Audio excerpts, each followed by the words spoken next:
Sejam muito bem-vindos a mais um encontro do Prosa Camponesa Partilhando Saberes. Meu nome é Johannia, sou mestranda em Educação pela Universidade Federal do Piauí e componho também o Núcleo de Estudos, Pesquisa e Extensão em Educação do Campo, no NUPECampo.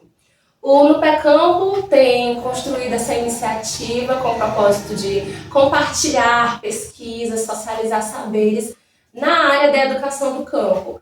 E nesse encontro, vamos dialogar com o professor Cleandro de Souza Oliveira. E o professor Cleandro, ele possui graduação em Letras Português pela Universidade Estadual do Piauí, a UESP. Possui licenciatura em Pedagogia pelo PAFOR da UESP. É mestre em Educação pela Universidade Federal do Piauí. Possui especialização em Educação do Campo. E atualmente é professor efetivo da Prefeitura Municipal de Educação de Pedro II. Desde 2016, certo? E lotado na Escola Família Agrícola, a qual estamos hoje, que é a Santa Ângela, da qual é coordenador pedagógico. Então, o professor Cleandro, ele vai socializar com a gente sua pesquisa desenvolvida no mestrado, intitulada O Processo de Implantação do Novo Ensino Médio nas Escolas Famílias Agrícolas do Piauí, um olhar sobre os impactos na proposta curricular das EFAs.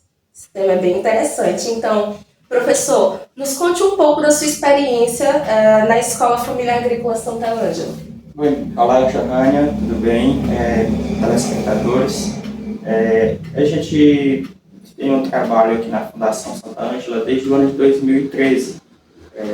Um ano depois da minha formação em Letras Português, consegui entrar através do processo seletivo de edital do Estado para trabalhar na Escola Família Agrícola Santa Ângela. E desde então estou aqui. Já vai ser um tempo que a gente trabalha aqui na Fundação. E aí nossa experiência aqui foi basicamente nesse sentido de ser professor sala de aula, de ter convivência com os estudantes de sala de aula e depois na coordenação, já fazendo essa ponte entre o professor, o estudante, o processo de formação dos estudantes e dar a melhor qualidade possível a esses estudantes que dá o mínimo de qualidade possível para que atender essas demandas. Compreensível. E aí você fala, da Escola Família Agrícola Santa Ângela e fala que ela trabalha com pedagogia da alternância. Então, como é o funcionamento da escola com pedagogia da alternância? A pedagogia da alternância é uma pedagogia que surgiu na França nos anos de 1930 e foi a partir das lutas camponesas do povo francês também de não ter uma educação que era uma educação urbana. E é uma coisa que a gente ainda vê muito no Brasil, né? Então, a escola está localizada na zona rural, mas a proposta de educação ainda é uma proposta de currículo urbano. Não faz essa diferenciação. Então, no Brasil, a gente ainda, principalmente no Nordeste, a gente tem muito isso ainda.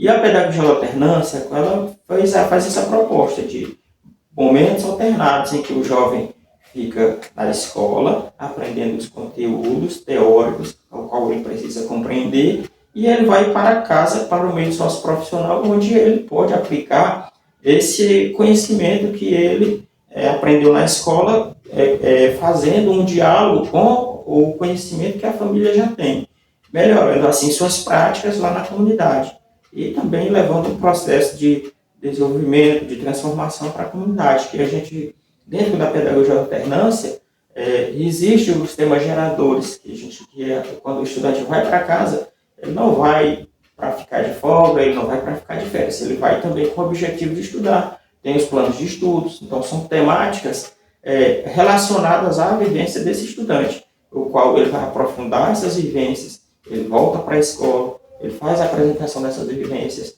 no coletivo com os demais colegas de turma, acompanhado por um educador. Certo, muito interessante. E a gente já trazendo mais para a sua pesquisa, que o senhor debateu um tema polêmico, que é a reforma do ensino médio, e um tema que precisa ainda a ser discutido, um tema novo. Então, diante disso, como se deu o processo inicial de implantação da reforma do ensino médio nas EFAs? Bem, a questão da discussão do ensino médio, ela não é tão recente, né? Então, é uma discussão que já vem de muito tempo, ora foi educação profissional, ora foi educação para levar o estudante para a universidade. É uma discussão com relação à reforma do ensino médio, já vinha acontecendo um pouco antes, entre 2010, 2014, só que é o que acontece, que vinha sendo discutido com as bases, com os órgãos de educação, com os fazedores de educação. No entanto, o que aconteceu em 2016 foi com o presidente Temer, não discutiu com ninguém, chegou e jogou, através de decreto impositivo, a reforma do ensino médio, sem dialogar com a comunidade. Depois foi para as redes, para a rede nacional, colocar divulgações que o ensino médio era bom, mas não estava preocupado realmente só com a questão de matrícula ou com a questão também da defasagem, da evasão do jovem do ensino médio. E aí, nessa situação, a gente percebeu que iria chegar até nós. E como foi um decreto-lei, então logo já começou a surgir as questões. Quando as EFAs se depararam, foi com um recurso nas suas contas que tinha que gastar para implantar o ensino médio, mas sem orientação adequada. E aí, assim, foi um processo muito abrupto, como já foi o decreto, já foi uma questão impositiva. E nessa questão impositiva, lógico que essa pressão ia vir para cima das escolas. E aí foi nesse momento em que as EFAs começaram a se alertar, fizemos seminários das 17 EFAs do Piauí, para discutir e dialogar quais eram os caminhos que a gente poderia procurar para que a gente pudesse permanecer ou defender os princípios da pedagogia da alternância.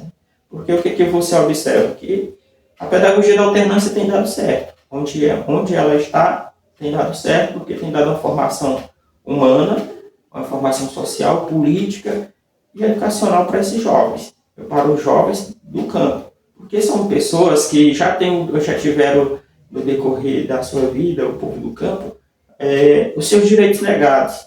Então, esses direitos vêm ser negados e a gente percebeu que no novo ensino médio, da forma como estava sendo implantado, ele iria tirar mais direitos, o direito da formação de qualidade da juventude. Então, a partir dos achados da sua pesquisa, quais os impactos da implantação do novo ensino médio na proposta curricular das escolas famílias agrícolas no Piauí?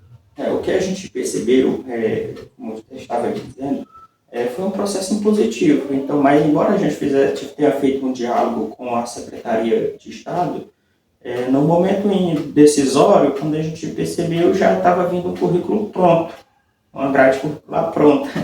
E aí a gente, enquanto movimento, a gente disse que essa grade curricular não atende às nossas perspectivas. Então, essa grade curricular prioriza seu português e matemática, as outras disciplinas já vão perdendo carga horária. E aí como é que fica a formação do jovem? Quando a gente olha para municípios pequenos que têm uma única escola, aí a grande propaganda do ensino médio, você vai ter o poder, o direito de escolha, você vai poder escolher o que fazer. Mas aí quando um município, ele pode ofertar uma escola pode ofertar um itinerário, itinerário de ciências humanas, ou de linguagem, ou de matemática, ou de ciências da natureza. Aí você olha para municípios menores, que 60% dos municípios do Piauí são municípios que abaixo de 10 mil habitantes, aí você observa que esses municípios têm uma escola. E como é que esse jovem vai escolher se a escola pode oferecer apenas um itinerário? Então, o município de Pedro II é um município de quase 40 mil habitantes, são 5 escolas. Mas aí, talvez 10 para cada escola oferecer um itinerário, mas quando você vai para um município menor, não tem essa possibilidade. E a grande dificuldade da juventude é sair do seu espaço e acessar a escola. Então, também é um dos problemas que também não foi divulgado e não foi... foi um problema também que não foi observado. Que o jovem que está no campo, ele vive muito longe da escola. Se a escola só tem uma escola na cidade, então para ele acessar essa escola, ele vai ter que percorrer 60, 70 quilômetros. é difícil para ele chegar até a escola. Então, hoje, que a gente percebe que a EFA também ela oportuniza isso, porque na EFA os estudantes passam 15 dias, tem direito à hospedagem, tem direito à alimentação, tem direito a toda uma logística que possa atender às suas necessidades para que ele possa estudar, se alimente e consiga ter uma vivência boa. O que já dificulta nas escolas regulares, o menino que vem de muito distante, tem que sair muito cedo de casa para chegar à escola, chega muito tarde, então às vezes passa mais tempo no transporte do que sentado no banco escolar. Né? E aí, nessa perspectiva, a gente percebeu que esse processo do novo ensino médio estava afastando, então iria afastar mais estudantes. Como se não afastasse, mas iria ter uma desigualdade muito grande entre a escola pública e a escola particular, porque a escola particular ela conseguiu seus meios de se organizar e ofereceu a educação que ela já oferecia para os seus jovens, enquanto que a escola pública não. Então, ao invés de você ter uma aula mais de química, você vai ter aulas de outras componentes seletivos, de dança, de música, não sei o quê, ou de gastronomia, que talvez fosse um curso ou uma disciplina que não atendesse à realidade desse estudante. E as EFAs, elas se preocupam muito com a realidade. Então, porque é na realidade que você vai agir para transformar. Impacta muito na formação, né? E assim, o seu trabalho aponta também acerca da carga horária. Como é que ficou? A carga horária, quando a gente percebeu a grade, a gente percebeu que estava diminuiu bastante a carga horária. Então, quais foram as disciplinas que ganharam carga horária? Português e matemática. E aí, o que as EFAs conseguiram se organizar e dizer, olha, essa grade curricular não é aquilo que atende às nossas necessidades. As nossas necessidades são outras. Por exemplo, uma EFA que trabalha com a ideia do princípio agroecológico, da agroecologia, da convivência harmônica homem-natureza, aí vem lá uma disciplina de agronegócio, que é uma coisa completamente distoante daquilo que a gente tem como filosofia. E aí, essa disciplina não dá certo, então a gente precisa daqui dentro da grade curricular a agroecologia, então a gente conseguiu implantar a agroecologia dentro da grade curricular. Mas isso foi uma questão do movimento EFA se organizar, construir uma grade curricular que pudesse atender às nossas necessidades mínimas, né? As mínimas, né? Porque da forma como feito, e hoje na prática eu vejo que ainda não atendeu totalmente às nossas necessidades, às nossas expectativas.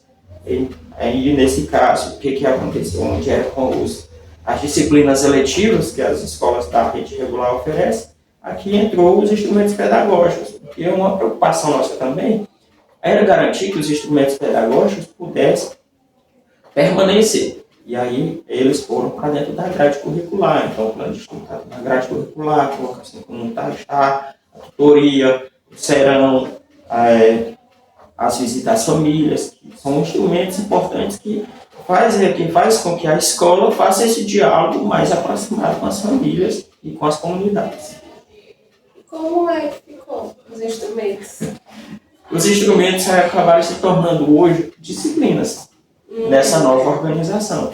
Então, dentro da grade curricular, os instrumentos estão como disciplina. Então, na carga horária de visita às famílias, e aí a gente faz no momento de lotação, faz a lotação do professor para acompanhar a visita à família, que aí ele vai ter um horário, a gente coloca aqui mais como um momento que o estudante está na família, para ir no sábado.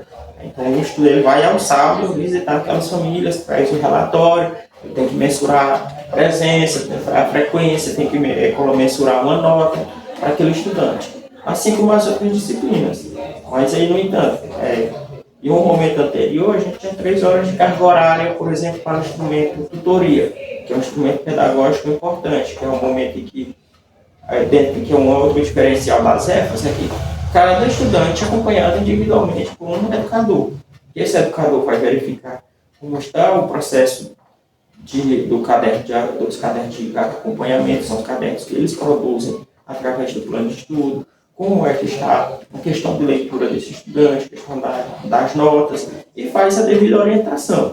E aí a gente tinha 3 horas, mas para a grade a gente não tinha mais espaço para colocar, foi colocado 1 hora, que a gente vê que é insuficiente para você atender uma turma com 30 jovens. Reduziu muito, né? Reduziu bastante, e essa redução acaba impactando na lotação também do professor, porque foi outra questão, que o ensino médio pensou, então vamos diminuir a carga horária, se diminuir a carga horária, diminui o professor. Então a escola que tinha um determinado número X de professor, agora ficou com menos, né? Com X menos alguns. Toda essa questão que acaba prejudicando o andamento da escola. Só não prejudicou mais as EFAS, porque o movimento EFAS se levantou e disse, olha, a gente não quer essa proposta, então a gente pode apresentar uma proposta, deram um prazo, correu e se apresentamos uma proposta aqui para atender o mínimo dos princípios que a gente defende. E falando em princípios, como é que ficou essa questão dos impactos nos princípios da UFMS?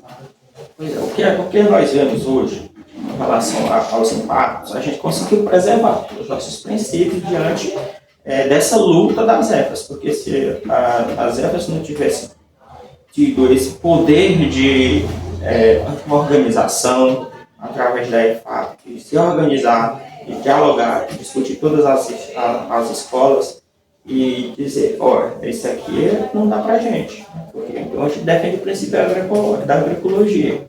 Aí se nós não tivéssemos tido essa capacidade de dialogar, a gente estaria discutindo agronegócio dentro das escolas. Então, essas questões a gente conseguiu preservar, com muitas lutas. No entanto, a questão do novo ensino médio ele ainda não se concluiu. O novo governo, então novas mudanças, novas alterações, que ainda vão chegar até aqui no chão da escola. Ainda está em discussão no Congresso, foi aprovado agora novas mudanças agora nos últimos meses, e que isso vai chegar aos estados e, consequentemente, vai chegar às escolas, e a gente vai precisar ter um outro momento de discussão, de diálogo, para poder construir essas bases, e defender essas bases que a gente considera que é o adequado para a formação da juventude camponesa.